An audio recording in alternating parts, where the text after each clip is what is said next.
이 도둑년아, 자식도 못 낳는 년이 이제 시애미 금덩이까지 손을 대? 20년 넘게 어머님이라 부르며 모신 시어머니가 제 머리채를 잡고 한 말이었어요.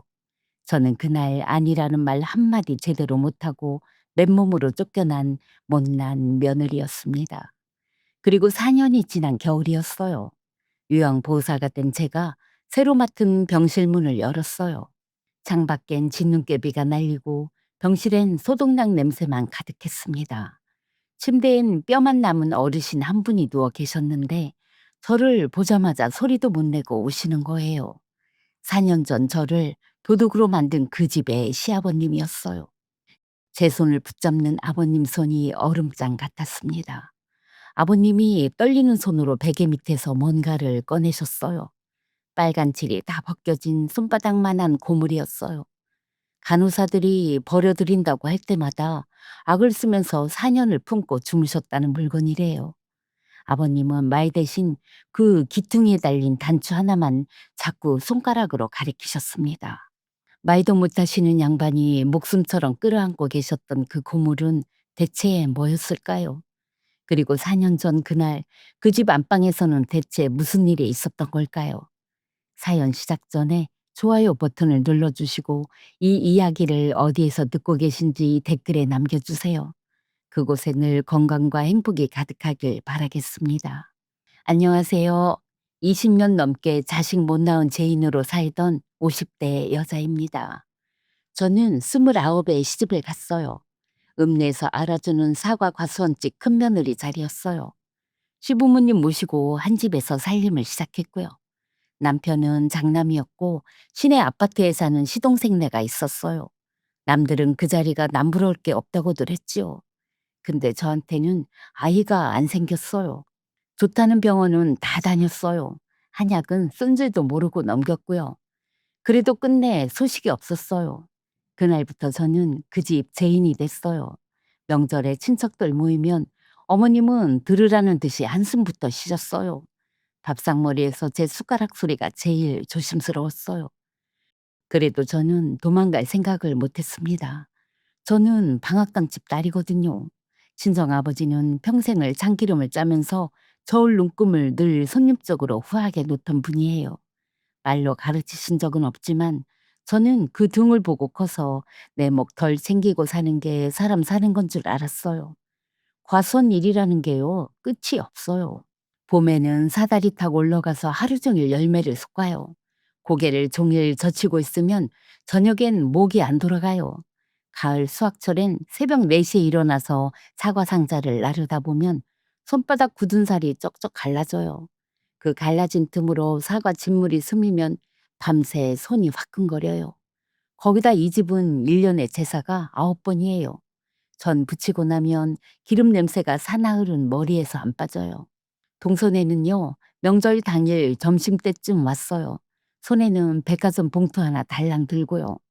부엌엔 발도 안 들이고 거실에서 애들 사진만 찍었어요. 아들을 둘이나 낳았으니 어머님한테는 그 집이 보물단지였지요. 저는 그 웃음소리 뒤에서 혼자 설거지통에 팔을 담그고 있었어요. 서러웠냐고요? 서러웠지요. 그래도 이를 물고 참았어요. 제가 바란 건 딱 하나였습니다. 어머님 입에서 "애미야 고생했다." 그 한마디요. 대단한 거 아니잖아요. 그 한마디를 20년을 기다렸는데 끝내 안 나오더라고요. 그 집에서 저를 사람 취급해 준 분은 아버님 한 분이셨습니다. 8년 전 추석이었어요. 자정 넘어 제사 지내고 다들 자러 들어간 뒤에 저 혼자 마루에 걸터 앉아 부은 다리를 주무르고 있었어요. 아버님이 슬그머니 나오시더니 제 옆에 귤 하나를 놓고 가셨어요. "아가 애썼다." 그 낮은 목소리 한마디에 눈물이 핑 돌더라고요. 저는 그 귤 하나로 또 1년을 버틸 힘을 얻었습니다. 그리고 보름쯤 지났을까요? 수학이 한창이라 온 식구가 새벽부터 과수원에 나가 있었어요. 저쪽 호랑에서 쿵 하는 소리가 났어요. 돌아보니 아버님이 사다리 옆 흙바닥에 모로 쓰러져 계셨어요. 상자가 엎어지면서 빨간 사과가 사방으로 굴러갔어요. 달려가서 어깨를 흔드는데 입가로 침이 흐르고 눈이 반쯤 넘어가 있었어요. 손이 어찌나 떨리던지 119 번호 3개를 누르는데도 한참이 걸렸습니다. 뇌졸중이었어요. 목숨은 건지셨는데 오른쪽 팔다리를 못 쓰게 되셨어요. 말씀도 어눌해지셨고요. 대소변도 받아내야 한다고 했어요. 의사가 그러더라고요. 이제부터가 시작이라고요. 집에서 누가 붙어서 돌봐야 한다고요. 병원 복도에서 식구들이 모였어요. 동서가 먼저 입을 열었어요. 형님은 애도 없으시잖아요. 시간 많으신 분이 하셔야죠. 저희는 애들 학원 라이드가 있어서요. 라이드요? 저는 그게 무슨 말인지도 그날 처음 들었어요. 지 새끼 태워다 주는 일은 일이고 시아버지 대소변은 시간 많은 사람 소일거리라는 거예요. 어머님은 고개를 끄덕이면서 못을 박으셨어요. 대 끊긴 죄가 어디 가니? 이 집 밥을 먹었으면 밥값을 해야지. 남편은요, 복도 끝에서 핸드폰만 들여다봤어요. 제 눈을 한 번도 안 마주쳤어요. 밥값이라는 말에 명치가 콱 막히더라고요. 20년 부엌대기 노릇이 밥값이 아니면 뭐였을까요? 여러분 같으면 그 복도에서 안 서러우셨겠어요? 근데 이상하지요. 그 말보다 병실에 혼자 누워 계실 아버님 얼굴이 먼저 떠오르는 거예요. 마루에 놓이던 귤 하나요. 저울묶음 후하게 놓으라던 친정아버지 등이요. 받은 정이 있으면 얹어서 갚는 게 저라는 사람이었어요. 제가 모실게요. 그 한마디 하고 저는 병실로 돌아갔습니다. 아버님이 성한 왼손으로 제 손등을 더듬으셨어요. 어눌한 입술이 자꾸 달싹이는데 미안하다는 말 같았어요. 저는 그 차가운 손을 두 손으로 감싸고 말했어요. 집에 가서 뜨신 밥 해드릴 테니까 아무 걱정 마시라고요. 퇴원하는 날 저는 시장부터 들렸습니다. 방수요 2장에 물티슈를 하나름 샀어요. 환자용 빨대컵도 챙겼고요. 안방에 아버님 자리를 보고 그 문턱 앞에 제 요를 깔았어요. 핸드폰 알람을 2시간 간격으로 맞췄어요. 밤 12시, 새벽 2시, 새벽 4시. 불을 끄고 누웠는데 첫 알람이 울리기도 전에 저는 어둠 속에서 아버님 숨소리부터 새고 있었습니다. 각오는 단단히 하고 누웠어요. 근데 겪어보니 각오라는 게 참 얄팍하더라고요. 첫 아침부터 벽에 부딪혔거든요. 기저귀를 갈아드리려는데 아버님이 성한 왼손으로 제 손목을 밀어내시는 거예요. 고개는 벽 쪽으로 돌리셨는데 깃불이 빨갛게 달아 있었어요. 며느리한테 아랫돌이 맡기는 게 오죽 부끄러우셨겠어요.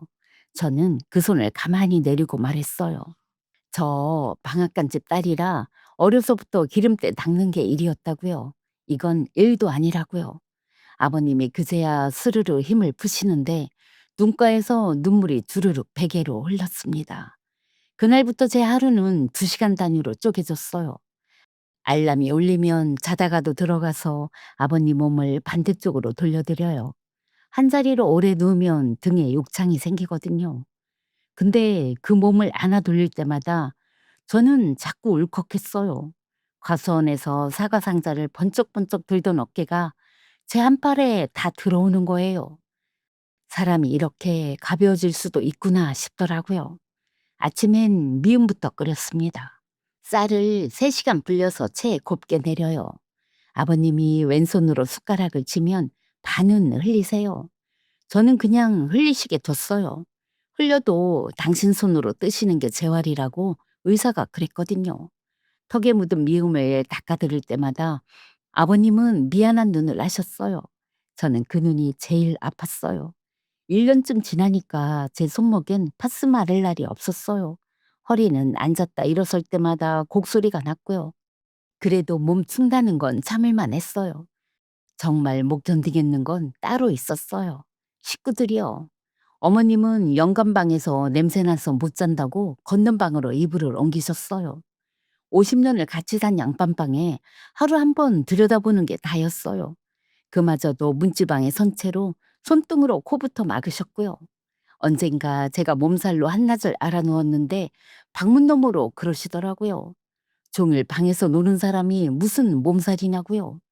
남편은 회사 핑계로 10시 전에 들어오는 날이 드물었습니다. 아버지 방엔 일주일에 한 번 얼굴 비추면 많이 비춘 거였어요. 그러면서 저한테는 당신이 있어서 든든하다고 했지요. 든든하다는 말이 그렇게 얄미운 말인 줄 그 집에서 처음 알았어요. 동서는 5년 동안 그 방에 들어온 게 손에 꼽아요. 대신 가족 단톡방에는 부지런했어요.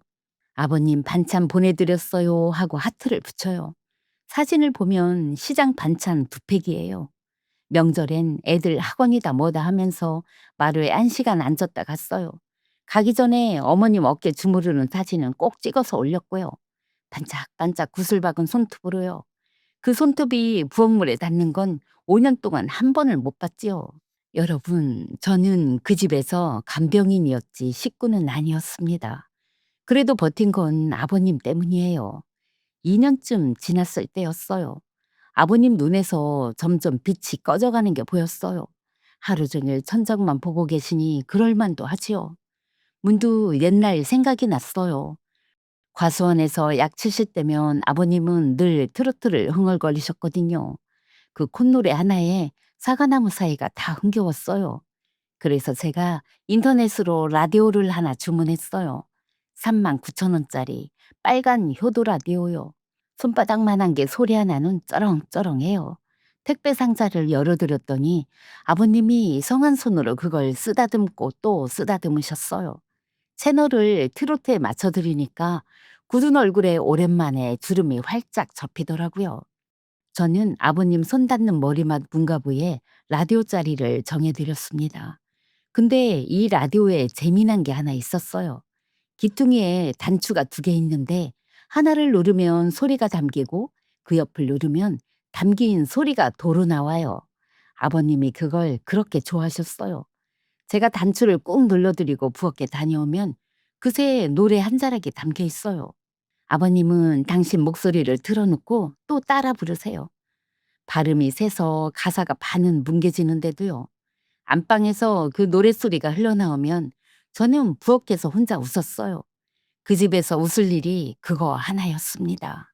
아버님은 저를 부르는 호칭도 새로 지으셨어요.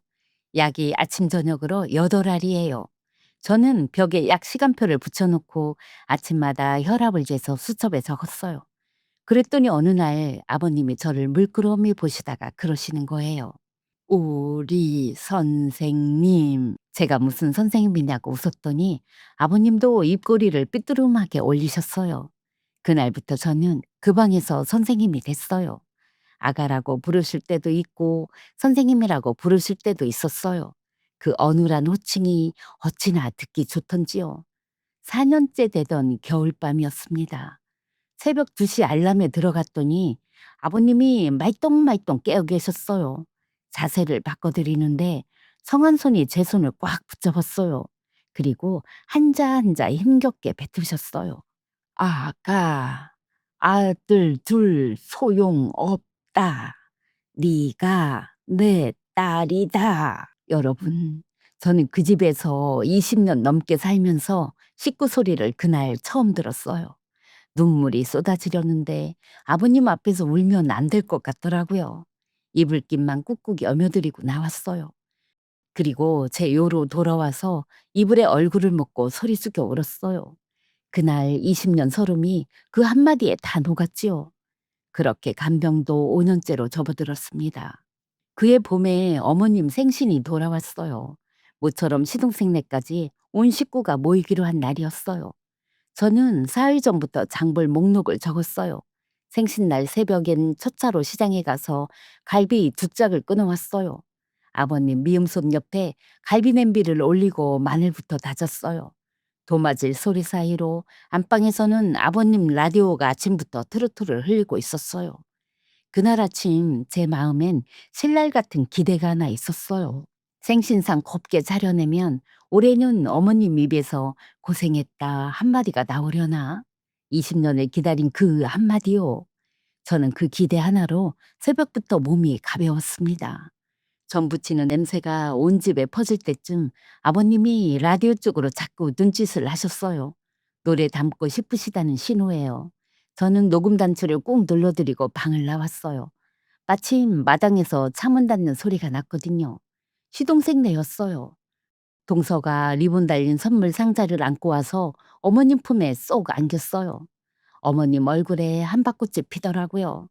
저한테는 형님 오늘 고생 많으시네요 한마디 던지고는 부엌엔 발도 안 들였어요. 저야 익숙했지요. 갈비찜 냄비 앞에서 하루 종일 땀만 닦았어요. 상을 다 차렸을 때가 오후 1시쯤이었어요. 교자상 2개를 붙여서 갈비찜에 잡채에 전을 5가지나 올렸어요. 그때 동서가 어머님더러 그러는 거예요. 지난번 그 금팔찌 차고 가족 사진 찍자고요. 어머님이 좋아라 하시면서 팸을 가지러 안방으로 들어가셨어요. 그리고 1분도 안 돼서 비명이 터졌어요. 달려가 보니 안방 금고문이 활짝 열려 있었어요. 어머님이 그 앞에 주저앉아 소리를 지르셨어요. 금이 없어졌다고요. 은행에서 산 골드바 2개랑 현금 3천만 원이 감쪽같이 사라졌다고요. 집안이 발칵 뒤집혔어요. 그때 동서가 저를 빤히 보면서 그러는 거예요. 아까 형님 혼자 안방에서 나오시던데요? 기가 막혔어요. 안방은 아버님 계신 방이에요. 미음 들이고 기저귀 갈로 하루에도 12번씩 드나드는 방이라고요. 5년을 산 걸음이 하루아침에 도둑걸음이 된 거예요. 어머님 눈빛이 변했어요. 방을 뒤져보자면서 다들 우르르 제 방으로 몰려갔어요. 동서가 앞장서서 제 장롱문을 열어젖혔어요. 그러더니 개켜든 이불 틈으로 손을 쑥 넣는 거예요. 그 손이 도로 나올 때 뭔가 방바닥으로 툭 떨어졌어요. 노란 것이 형광등 불빛에 번쩍했어요. 골드바 1개였어요. 심장이 발밑으로 뚝 떨어진다는 게 그런 거더라고요. 저는 맹세코 그 물건을 만져본 적도 없어요. 근데 그게 왜 제 이불 틈에서 나와요? 머릿속에 하얘져서 서 있는데 어머님이 달려들어 제 머리채를 잡았습니다. 이 도둑년아, 자식도 못 낳는 년이 이제 시애미 금덩이에까지 손을 대? 두피가 뜯기는 것처럼 아픈데 이상하게 아픈 줄을 몰랐어요. 그런데 목구멍에서 소리가 안 나오는 거예요. 사람이 억울하면 말문이 트이는 게 아니라 확 막히더라고요. 그때 안방에서 짐승 울음 같은 소리가 났습니다. 아버님이었어요. 어눌한 발음으로 온 힘을 다해 뭐라고 소리를 쥐어짜셨어요. 아니라는 말이었을 거예요. 근데 동서가 얼른 안방문을 닫아버렸어요. 아버님 흥분하시면 큰일 난다면서요. 그 문 닫히는 소리가 저는 지금도 귀에 박혀 있습니다. 저는 경찰을 불러달라고 했어요.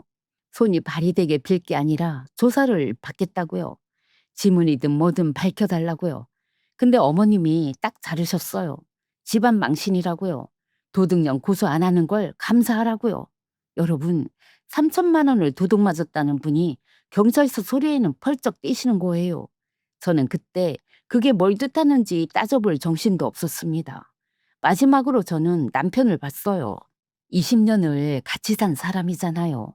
저 사람만은 내 편이겠지 했어요. 그런데 남편이 제 눈을 피하면서 그러더라고요. 다들 봤다잖아. 당신 정말 아니야? 도둑년 소리보다 그 물음표가 더 아팠어요. 어머님 머리채는 두피만 뜯었는데 남편 물음표는 제 20년을 통째로 뜯어가더라고요. 시어머니가 해지기 전에 나가라고 하더군요. 저는 아버님한테 인사라도 드리려고 안방 쪽으로 갔어요. 그랬더니 어머님이 문 앞을 막아섰어요. 도둑년이 어딜 환자방을 넘보냐고요. 문틈 사이로 아버님이 성한팔을 허공에 뻗고 계신 게 보였어요. 저는 그 손을 잡아들이지도 못하고 돌아섰습니다. 대문을 나서는데 봄바람이 불었어요. 담장 너머로 갈비찜 냄새가 따라 나오더라고요. 새벽 첫 차 타고 가서 끊어온 갈비였어요. 아무도 숟가락 못 댄 생신상을 그대로 두고 저는 입은 옷에 손가방 하나 들고 그 집을 나왔습니다. 20년 큰며느리의 끝이 그랬어요. 갈 데가 없었어요. 친정 부모님은 2분 다 몇 해 전에 돌아가셨거든요. 저는 읍내 찜질방으로 갔어요. 수건 2장 깔고 누웠는데 새벽 2시에 눈이 번쩍 떠지는 거예요. 5년을 2시간마다 일어난 몸이라 알람 없이도 깨더라고요. 몸을 일으키다가 아차 싶었어요. 여기엔 자세 바꿔드릴 아버님이 안 계시잖아요. 저는 남의 천장을 보면서 소리 없이 울었습니다. 그때 핸드폰이 부르르 떨렸어요. 가족 단톡방 알림이었어요. 표선애님을 내보냈습니다. 제 이름 석자가 그렇게 지워졌습니다. 사흘 만에 창문 없는 고시원방을 얻었어요. 제 이름으로 된 거라곤 20년 반찬값 아껴 모은 통장 하나였어요. 400만 원 남짓이요. 며칠 뒤엔 택배 상자 2개가 왔어요. 제 20년 살림이 상자 2개에 다 들어가더라고요. 그리고 그 위로 등기봉투 하나가 얹혀왔어요. 이혼 서류였어요. 남편한테서 문자가 한 통 왔어요. 어머님 뜨시라고, 미안하다고. 그게 20년을 함께한 남편의 마지막 인사였어요. 저는 인주를 꾹 눌러 도장을 찍었어요. 매달릴 마음은 손톱만큼도 안 남았거든요. 물음표 하나로 저를 밀어낸 사람한테 무슨 미련이 있겠어요. 우체국에 도장 찍은 서류를 붙이고 나오는데 이상하게 눈물 한 방울이 안 나더라고요. 쏟을 만큼 쏟아서 그런가 봐요. 속이 텅 빈 항아리 같았어요. 근데 사람이 참 간사한 게요. 그 텅 빈 속에서 제일 먼저 올라온 생각이 이거였어요. 나 이제 뭐 먹고 사나. 신을 코앞에 둔 여자예요. 이력서에 쓸 게 한 줄이 없어요. 20년 살림하고 5년 감당한 게 세상에선 경력이 아니더라고요. 그러던 어느 날 고시원복도 게시판에서 전단 하나를 봤습니다. 유황보호사 양성과정에 국비 지원이라고 적혀 있었어요. 그 전단 앞에서 발이 딱 멈췄어요. 세상의 경력으로 앉혀주던 제 5년이 거기엔 있더라고요. 2시간마다 몸 돌리는 법, 욕창 살피는 법, 미음 떠먹이는 법. 저는 그걸 5년 동안 몸으로 뗀 사람이잖아요. 다음 날 바로 등록했어요. 낮에는 식당에서 설거지를 했어요. 고무장갑 속에서 손이 퉁퉁 불어요. 밤에는 고시원 책상에 앉아 이론책을 폈어요. 깨알 같은 글씨가 침침해서 난생 처음 돋보기를 샀어요. 신 다 된 여자가 형광펜 그어가며 공부하는 게 우습기도 했지요. 근데 이상하게 서럽지가 않았어요. 남의 집 제사상 차릴 때보다 100배는 살 것 같았습니다. 실기 시간엔 강사가 저를 앞에 세웠어요. 환자 돌려 눕히는 자세가 교과서라고요. 어디서 배우셨냐고 묻더라고요. 5년 배웠다고 했어요. 월급 없이요. 시험에 붙고 명찰을 받던 날 저는 화장실에서 혼자 울었습니다. 유황보호사 표 선에 단톡방에서 지워졌던 이름 석자가 명찰이 돼서 가슴에 돌아왔어요. 여러분, 이름이 도로 생긴다는 게 그렇게 든든한 일이더라고요. 일자리는 금방 구해졌어요. 유황병원 월급이 210만 원이에요. 큰 돈은 아니지요. 그래도 제 손으로 버는 첫 월급이었어요. 보증금 500에 월세 40짜리 원룸으로 이사도 했어요. 창문이 있는 방이요. 아침마다 그 창으로 해가 들어와요. 저는 그 볕에 앉아 혼자 밥을 먹었어요. 반찬 2가지에 김 한 봉지여도 그 밥이 참 달았습니다. 병원에서 어르신들이 저를 선생님이라고 불러요. 그 소리를 들을 때마다 목에 걸리는 분이 있었어요. 어눌한 발음으로 우리 선생님 하시던 그분이요. 잘 계시겠지. 아무리 그래도 자식이 둘인데 설마 나 몰라라 하겠어. 저는 그렇게 저 편하자고 믿어버렸어요. 도둑년 소리 듣고 난 주제에 무슨 낯으로 찾아가나 싶기도 했고요. 그렇게 4년이 갔습니다. 4년째 저는 시내에 있는 큰 요양병원으로 자리를 옮겼어요. 조건이 더 나아서요. 첫 출근 날 6층 병동을 배정받고 담당 어르신들 차트를 한 장씩 넘겼어요.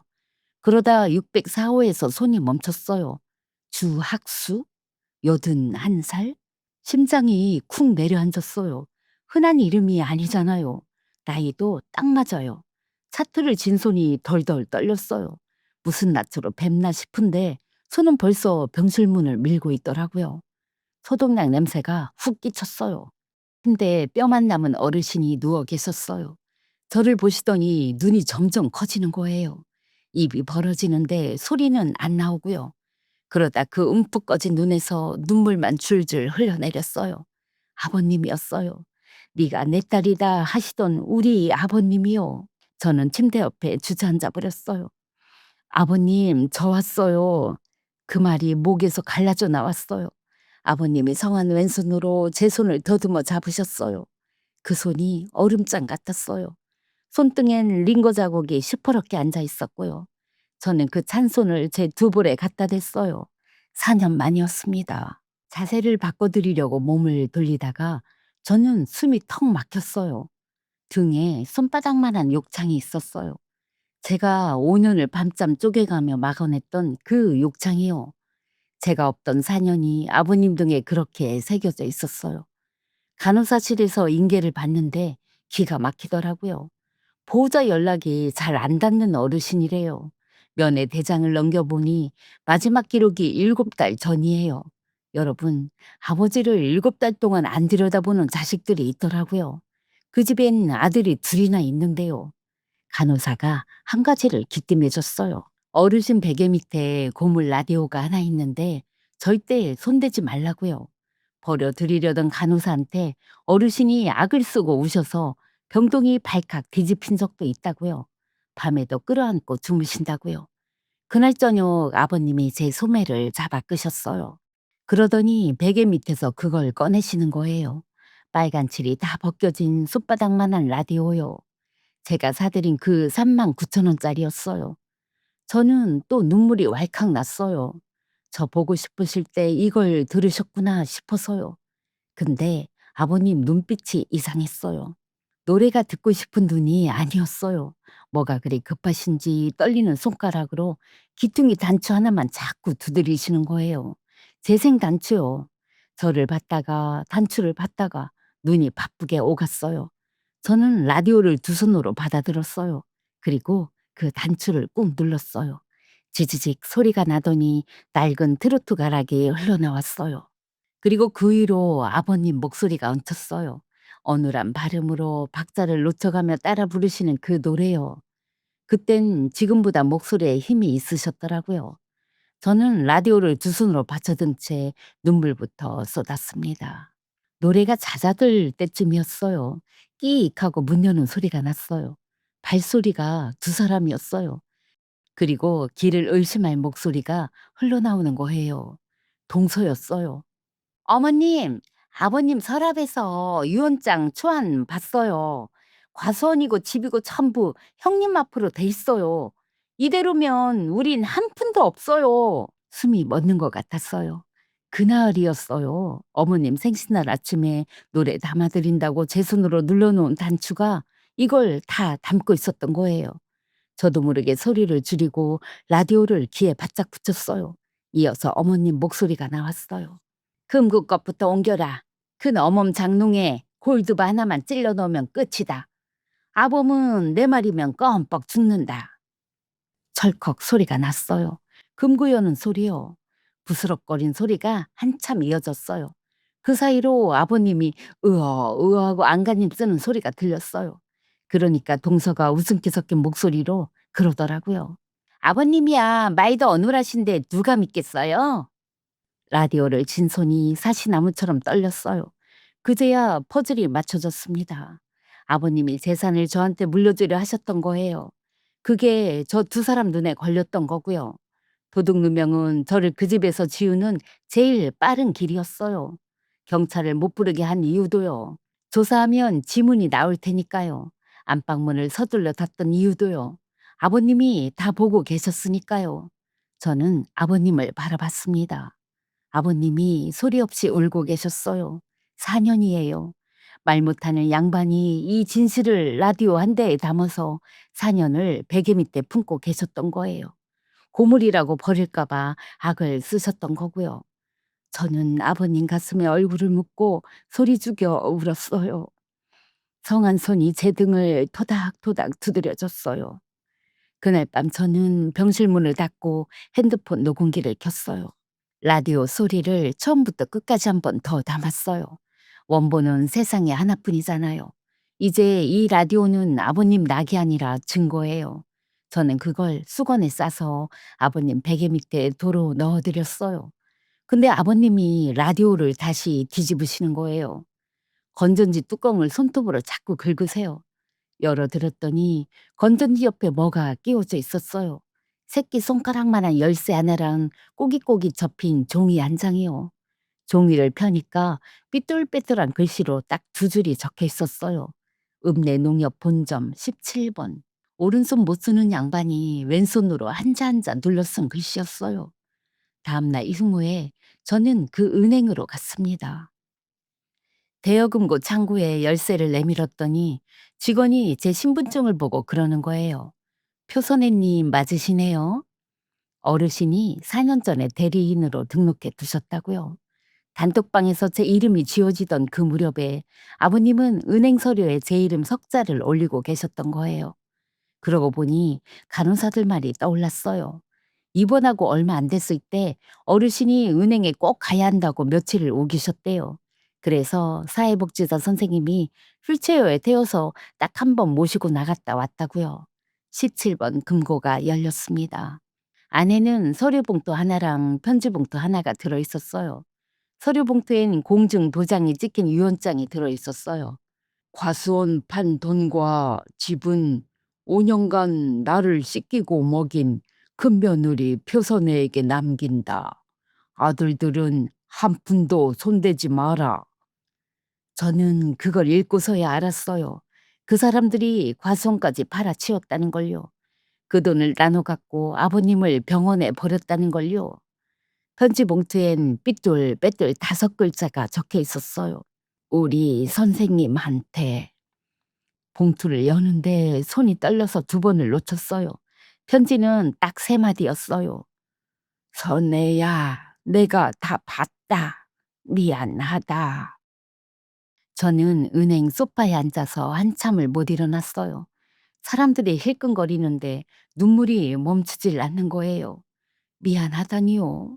세상에서 저한테 제일 미안하지 않아도 되는 분이 그 3마디를 쓰려고 왼손으로 얼마나 연습을 하셨을까요?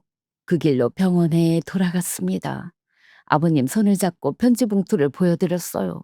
그리고 말했어요. 아버님, 저 이제 진짜 선생님 돼서 왔어요. 아버님이 웃는지 우는지 모를 얼굴로 고개를 끄덕끄덕 하셨어요. 저는 그 야윈 손을 2손으로 감싸고 약속했어요. 이번엔 제가 지켜드린다고요. 도둑 맞은 거 하나도 안 빼놓고 다 찾아드리겠다고요. 그리고 며칠 뒤였어요. 수간호사가 저를 부르더니 서류 한 장을 내밀었어요. 604호 어르신 외출 신청서래요. 보호자 쪽에서 다음 달에 아버님 팔순잔치를 연다고요.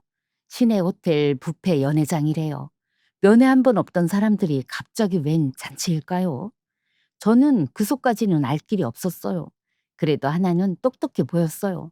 동행 보호사 칸이 비어 있다는 거요. 저는 볼펜을 꼭 눌러서 그 칸에 제 이름 석자를 적었어요. 표선혜. 그 주 휴무에 저는 변호사 사무실부터 찾아갔어요. 병원 사회복지사 선생님이 연결해 준 곳이었어요. 녹음 파일이랑 유언장 사본이랑 4년 전 일을 처음부터 끝까지 내놨어요. 변호사가 다 듣고 나더니 한참 말이 없었어요. 그러다 그러더라고요. 이렇게 증거가 깨끗한 사건은 오랜만이라고요. 절도에 무고에 유언장까지 있으니 하나도 안 놓치고 다 받아낼 수 있다고요. 변호사가 알아보니 기가 막힌 게 하나 더 나왔어요. 과수원을 팔 때 우임장부터가 아버님 뜻이 아니었어요. 병상에 누운 어른 인감을 지들 멋대로 갖다 쓴 거예요. 게다가 요즘 저쪽 식구들이 마지막 남은 선산을 금매로 알아보고 다닌다는 소문까지 있대요. 변호사가 그러더라고요. 갑자기 여는 팔순잔치가 그 도장 받으려는 자리일 거라고요. 4년을 버려둔 아버지를 잔치상에 앉혀놓고 마지막 남은 것까지 빼가려는 속셈인 거예요. 저는 이를 악물었습니다. 고소장은 잔치 전날 조용히 접수했어요. 미리 알면 저쪽에서 무슨 짓을 할지 모르니까요. 변호사는 잔칫날 하객으로 조용히 와 있기로 했어요. 라디오엔 새 건전지를 갈아 끼웠고요. 그리고 아버님께 여쭸어요. 잔치에서 이 소리를 다 틀어도 되겠냐고요. 아버님이 라디오를 제 손에 쥐어주시고는 그 손등을 꾹꾹 눌러주셨어요. 그게 아버님 대답이었어요. 근데 그 며칠 사이에 아버님한테 이상한 버릇이 하나 생겼어요. 밤마다 입속으로 뭔가를 웅얼웅얼 연습하시는 거예요. 여쭤봐도 고개만 저으시고요. 저는 그저 노래 연습이신가 했어요. 잔치날 아침 저는 아버님을 단장해 드렸어요. 목욕시켜드리고 면도를 해드렸어요. 비누 거품 냄새 사이로 아버님 턱이 매끈해졌어요. 제 월급으로 산 옥색 가디건을 입혀드리고 머리도 곱게 빗겨드렸어요. 거울을 보여드렸더니 아버님이 낯설어 하시다가 씩 웃으셨어요. 4년 만에 외출이었습니다.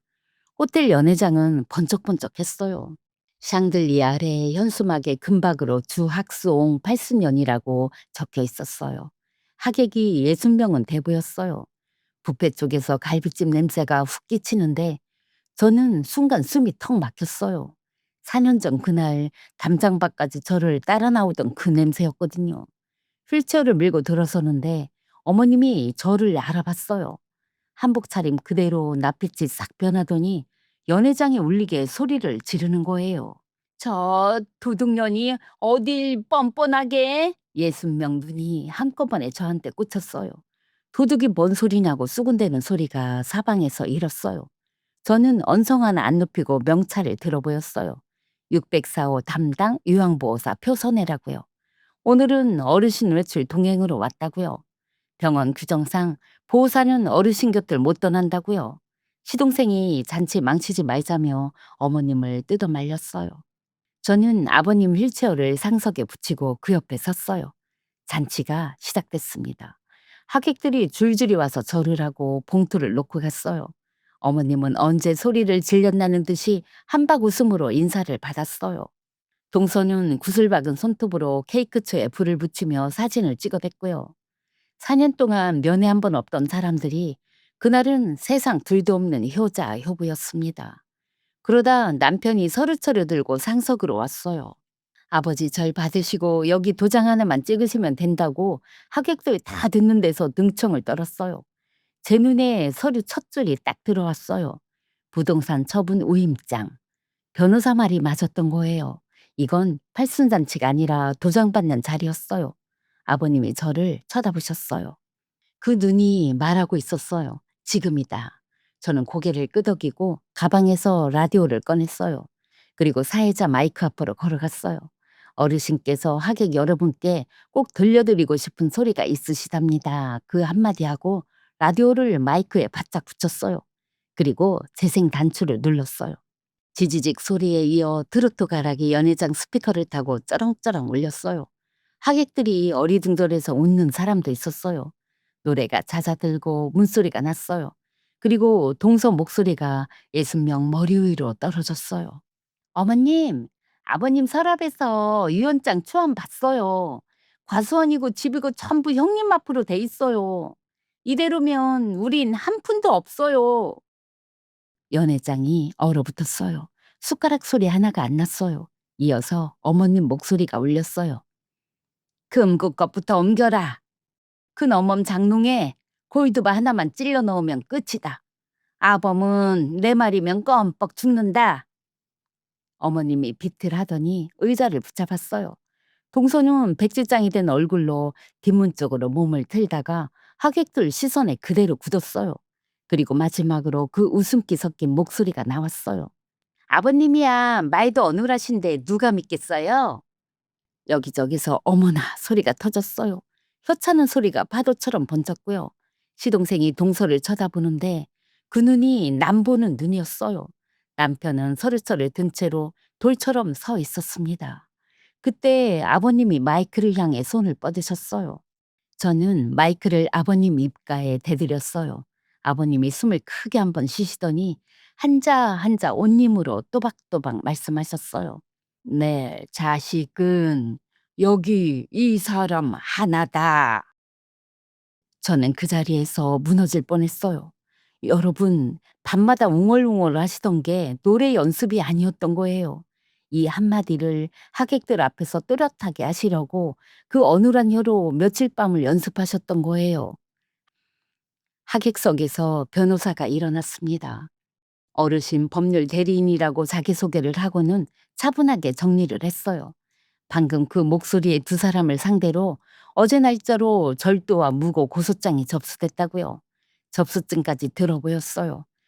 그리고 공증된 유언장을 낭독했어요.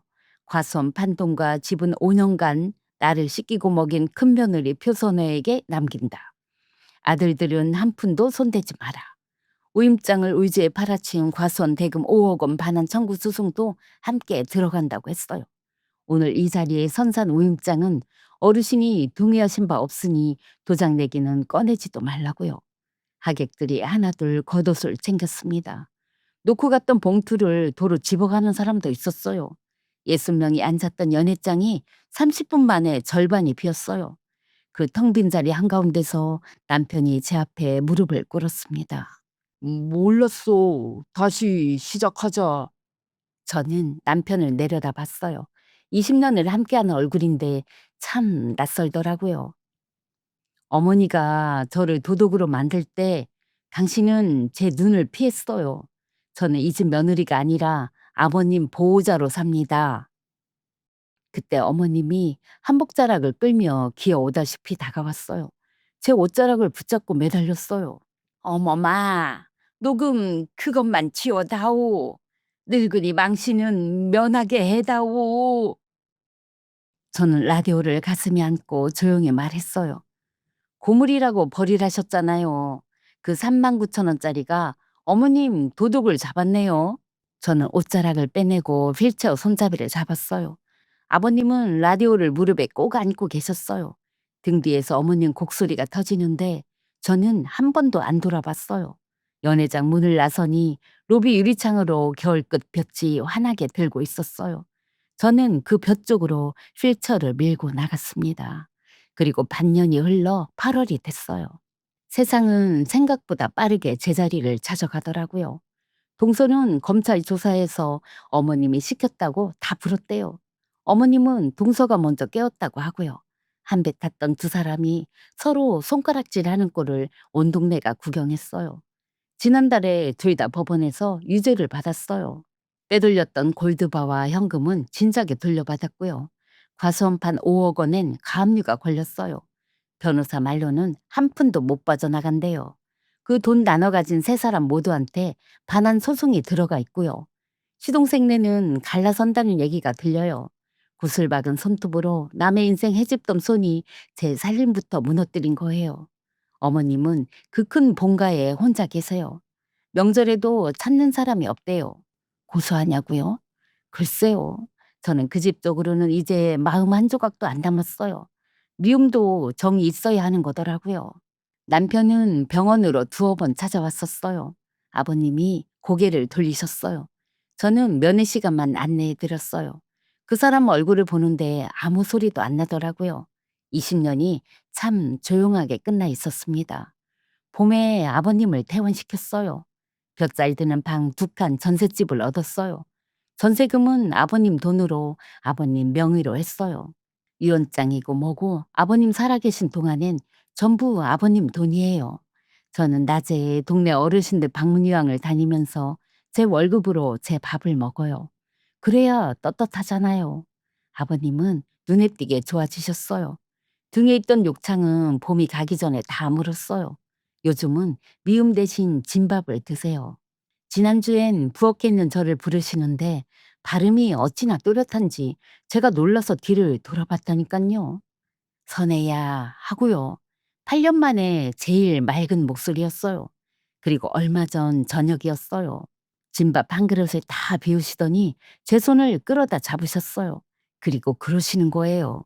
고생했다, 우리 딸. 여러분, 20년을 시어머니한테 기다렸던 그 한마디를 저는 아버님한테 들었어요. 그 말에 한참을 울었지요. 그 라디오는 지금 마루 문가부에 있어요. 재판에는 복사본을 내고 원부는 도로 아버님 곁으로 왔어요.